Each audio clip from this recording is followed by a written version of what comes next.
Hello everyone. कैसे हैं आप सब। मैं हूं सुनील और आप देख रहे हैं कौशल मैथ्स। दोस्तों, आज की वीडियो में हम शुरू करने वाले हैं सीटेट 2015 का प्रीवियस ईयर क्वेश्चन पेपर। और इस वीडियो में हम सीडीपी के 15 महत्वपूर्ण प्रश्नों को लेंगे। तो चलिए देखते हैं पहला प्रश्न। ये दिया है हमारे पास, शैशवाकाल की अवधि है। ऑप्शन है हमारे पास जन्म से 1 वर्ष, जन्म से 2 वर्ष, जन्म से 3 वर्ष या 2 से 3 वर्ष।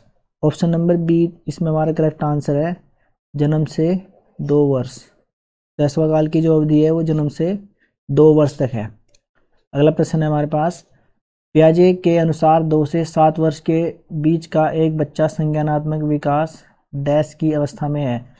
तो 2 से 7 वर्ष तक का बच्चे को पूछ रहे हैं कि वो किस अवस्था में होता है। ऑप्शन है हमारे पास पूर्व संक्रियात्मक अवस्था, औपचारिक संक्रियात्मक अवस्था, मूर्त संक्रियात्मक अवस्था या संवेदी गतिक।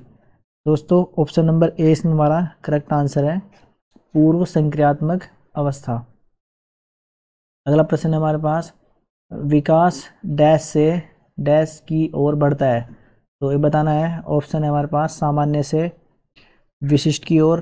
दोस्तों, ऑप्शन नंबर ए इसमें हमारा करेक्ट आंसर हो जाएगा। जब विकास होता है वो सामान्य से विशिष्ट की ओर बढ़ता है, इसलिए ऑप्शन नंबर ए हमारा करेक्ट आंसर है। अगला प्रश्न है हमारे पास, जब एक वयस्क सहयोग से सामंजस्य कर लेते हैं तो वे बच्चे के वर्तमान स्तर के प्रदर्शन को संभावित क्षमता के स्तर के प्रदर्शन की तरफ प्रगति क्रम को सुगम बनाते हैं। तो इसे कहा जाता है, ये बताना है। ऑप्शन है हमारे पास समीपस्थ विकास, सहयोग देना, सहभागी अधिगम या सहयोगात्मक अधिगम। दोस्तों, ऑप्शन नंबर ए इसमें हमारा करेक्ट आंसर हो जाएगा, सहयोग देना। अगला प्रश्न है हमारे पास, नवीन जानकारी को शामिल करने के लिए वर्तमान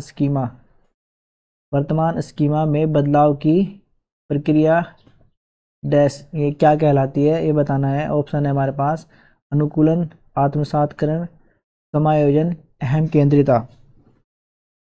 दोस्तों, ऑप्शन नंबर सी इसमें हमारा करेक्ट आंसर हो जाएगा, समायोजन। स्कीमा की अवधारणा में बदलाव करना क्या कहलाता है, समायोजन। ऑप्शन नंबर सी इसमें हमारा करेक्ट आंसर है। अगला प्रश्न है हमारे पास, मध्य बाल्यावस्था में भाषा डैश के बजाय ये डैश अधिक है। ऑप्शन है हमारे पास ये अहम केंद्रित, सामाजिकृत या अहम केंद्रित, जीववादी या सामाजिकृत, परिपक्व या अपरिपक्व।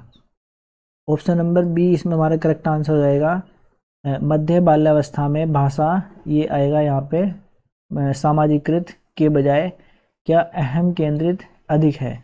तो ऑप्शन नंबर ए इसमें हमारा बी इसमें हमारा करेक्ट आंसर हो जाएगा। अगला प्रश्न है हमारे पास, बाल केंद्रित शिक्षा में शामिल हैं। तो ये बताना है। ऑप्शन है हमारे पास कि बच्चों के लिए हस्तपरक गतिविधियां, बच्चों का एक कोने में बैठना, प्रतिबंधित परिवेश में अधिगम, वे गतिविधियां जिनमें खेल शामिल नहीं होते। तो ऑप्शन नंबर ए इसमें हमारा करेक्ट आंसर हो जाएगा, बच्चों के लिए हस्तपरक गतिविधियां। अगला प्रश्न है हमारे पास, कक्षा अध्यापक ने राघव को अपनी कक्षा में अपने कीबोर्ड पर स्वयं द्वारा तैयार किया गया मधुर संगीत बजाते हुए देखा। तो कक्षा अध्यापक ने विचार किया कि राघव में की डैश बुद्धि उच्च स्तरीय की है। तो इसमें बताना है, तो स्थानिक बुद्धि है या शारीरिक गतिबोधक बुद्धि या संगीतमय बुद्धि या भाषाई बुद्धि। तो दोस्तों, इसमें पता है आपको क्या मधुर संगीत की बात हो रही है, तो ऑप्शन नंबर सी इसमें हमारा करेक्ट आंसर हो जाएगा, संगीतमय बुद्धि। अगला प्रश्न है हमारे पास, जब एक शिक्षक यह समझता है कि स्वाभाविक रूप से लड़के गणित में लड़कियों से अच्छे होते हैं तो यह दर्शाता है। तो ऑप्शन है हमारे पास नीतिपरक, लिंग जेंडर पक्षपाती या शिक्षाप्रद या सही दृष्टिकोण वाला। तो दोस्तों ऑप्शन नंबर 20 में हमारा करेक्ट आंसर हो जाएगा। यह क्या दर्शाता है कि लड़के गणित में लड़कियों से अच्छे होते हैं, तो यह जेंडर स्टीरियोटाइप हो जाता है, लिंग पक्षपाती। ठीक है, ऑप्शन नंबर 20 में हमारा करेक्ट आंसर है।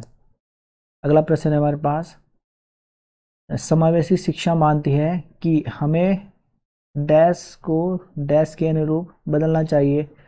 तो ये बताना है कि यहाँ पे और यहाँ पे क्या आएगा इन ऑप्शन में से। ऑप्शन है हमारे पास बच्चे या व्यवस्था, व्यवस्था या बच्चे। देखो डैश को डैश के अनुरूप बदलना चाहिए, तो ऑप्शन नंबर 20 में हमारा करेक्ट आंसर हो जाएगा कि समावेशी शिक्षा मानती है कि हमें क्या, व्यवस्था को, यहाँ पे आएगा व्यवस्था, क्या व्यवस्था को बच्चे के अनुरूप, नहीं कि बच्चे को व्यवस्था, क्या ना क्या करना चाहिए, व्यवस्था को बच्चे के अनुरूप बदलना है। तो कौन मानता है, समावेशी शिक्षा। तो ऑप्शन नंबर 20 में हमारा करेक्ट आंसर है। अगला प्रश्न है हमारे पास, बच्चों में ज्ञान की रचना करने और अर्थ का निर्माण करने की क्षमता होती है। इस परिप्रेक्ष्य में एक शिक्षक की भूमिका है। तो ये बताना है। ऑप्शन है हमारे पास तालमेल बैठाने वाले की, संप्रेषक और व्याख्याता की, सुगमकर्ता की या निर्देशक की। दोस्तों ऑप्शन नंबर सी इसमें हमारा करेक्ट आंसर हो जाएगा, सुगमकर्ता की। इस चीज के इस परिप्रेक्ष्य में एक शिक्षक की क्या भूमिका है, सुगमकर्ता की। तो ऑप्शन नंबर सी हमारा करेक्ट आंसर है। अगला प्रश्न है हमारे पास, इनमें से कौन सी विशेषता प्रतिभाशाली बच्चे की नहीं है। तो ये देखना है कि कौन सी इनमें से नहीं है। उच्चतर श्रेणी की मानसिक प्रक्रियाएं, उच्च आत्मक्षमता, निम्न औसतीय मानसिक प्रक्रियाएं, अंतर्दृष्टिपूर्वक समस्याओं का समाधान करना। दोस्तों ऑप्शन नंबर सी इसमें हमारा करेक्ट आंसर हो जाएगा, क्योंकि नहीं वाला पूछ रहे हैं। तो क्या ये निम्न औसतीय मानसिक प्रक्रियाएं, ये एक प्रतिभाशाली बच्चे की विशेषता नहीं है। तो ऑप्शन नंबर सी इसमें हमारा करेक्ट आंसर है। अगला प्रश्न है हमारे पास, कोहलबर्ग के सिद्धांत के पूर्व परंपरागत स्तर के अनुसार कोई नैतिक निर्णय लेते समय एक व्यक्ति निम्नलिखित में से किस तरफ प्रवृत्त होगा। तो ये बताना है। ऑप्शन है हमारे पास अंतर्निहित संभावित दंड, व्यक्तिगत आवश्यकताएं तथा इच्छाएं, व्यक्तिगत मूल्य या पारिवारिक अपेक्षाएं। दोस्तों ऑप्शन नंबर ए इसमें हमारा करेक्ट आंसर हो जाएगा, अंतर्निहित संभावित दंड। अगला प्रश्न है हमारे पास, शिक्षार्थियों यानी अधिगमकर्ता की व्यक्ति की विभिन्नताओं के संदर्भ में शिक्षिका को चाहिए। तो ऑप्शन है इनमें से बताना है कि विविध प्रकार की अधिगम परिस्थितियों को उपलब्ध कराना, निगमनात्मक पद्धति के आधार पर समस्याओं का समाधान करना, कलन विधि का अधिकतर प्रयोग करना, बात करने के लिए शिक्षार्थियों को तथ्य उपलब्ध कराना। तो ऑप्शन नंबर ए इसमें हमारा करेक्ट आंसर हो जाएगा। एक शिक्षिका को क्या करना चाहिए, विविध प्रकार की अधिगम परिस्थितियों को उपलब्ध कराना चाहिए। तो ऑप्शन नंबर ए इसमें हमारा करेक्ट आंसर है। अगला प्रश्न है हमारे पास, निम्नलिखित में से कौन सा बाल विकास का एक सिद्धांत नहीं है। तो ये भी नहीं वाला बताना है कि इनमें से कौन सा बाल विकास का सिद्धांत नहीं है। ऑप्शन है हमारे पास सभी विकास एक क्रम का पालन करते हैं, विकास के सभी क्षेत्र महत्वपूर्ण है, सभी विकास परिपक्वन तथा अनुभव की अंतःक्रिया का परिणाम होते हैं, सभी विकास तथा अधिगम एक समान गति से आगे बढ़ते हैं। तो दोस्तों ऑप्शन नंबर डी इसमें हमारा करेक्ट आंसर हो जाएगा कि सभी विकास तथा अधिगम क्या होता है, एक समान गति से आगे बढ़ते हैं। तो ऑप्शन नंबर डी इसमें हमारा करेक्ट आंसर हो जाएगा।